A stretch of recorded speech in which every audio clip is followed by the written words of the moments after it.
ഇപ്പം നിൽക്കുന്ന മൂന്നാറിലാണ്. മൂന്നാറിൻ്റെ ഒരു വ്യൂ ആണ് നമ്മൾ ഈ കാണുന്നത്. തേയിലത്തോട്ടങ്ങളും അതിൻ്റെ മുകളിൽ നിന്ന് വരുന്ന കോടയാണ് ഇവിടുത്തെ ഏറ്റവും ഒരു ഭംഗിയായ ഒരു വ്യൂ ഉള്ളത്. അപ്പോൾ ആ ഒരു ഭംഗി കണ്ട് ഇവിടെ നിൽക്കാനായിട്ട് ഭയങ്കര രസമാണ്.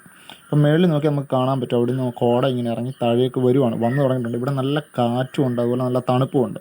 അപ്പോൾ ഈ മഞ്ഞ് കൂടിയ കാറ്റാണ് നമുക്ക് ഇവിടെ കിട്ടുന്നത്. ഇപ്പോൾ ആ കൊടി കണ്ടാൽ അറിയാം, കൊടി പറക്കുന്നുണ്ടോ, അത്രയ്ക്ക് ശക്തമായ കാറ്റുണ്ട്.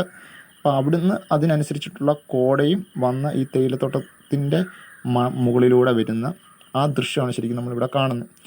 അതിനോടൊപ്പം ഈ തേയിലത്തോട്ടത്തിൻ്റെ ഒരു ദൃശ്യ ഭംഗി നമുക്കിവിടെ നിന്ന് വളരെ മനോഹരമായിട്ട് കണ്ടാസ്വദിക്കാനായിട്ട് സാധിക്കും. ഈ ഒരു തേയിലത്തോട്ടത്തിൻ്റെ ആ ഒരു കടപ്പുണ്ടല്ലേ, ഈ ഒരു മലമുകളിൽ നിന്നാണ് ഈ കോട താഴേക്ക് ഇറങ്ങുന്നത്. ഈ തേയിലത്തോട്ടത്തിൻ്റെ ഭംഗി, ഈ കോട മുകളിൽ നിന്ന് ഇറങ്ങി വരുന്ന ആ ഭംഗി, അതാണ് ശരിക്കും ഈ മൂന്നാറിനെ ഏറ്റവും കൂടുതൽ മനോഹരമാക്കുന്ന. ഒപ്പം മൂന്നാറിലെ ഏറ്റവും സുന്ദരമായ തണുപ്പും ഇതുപോലുള്ള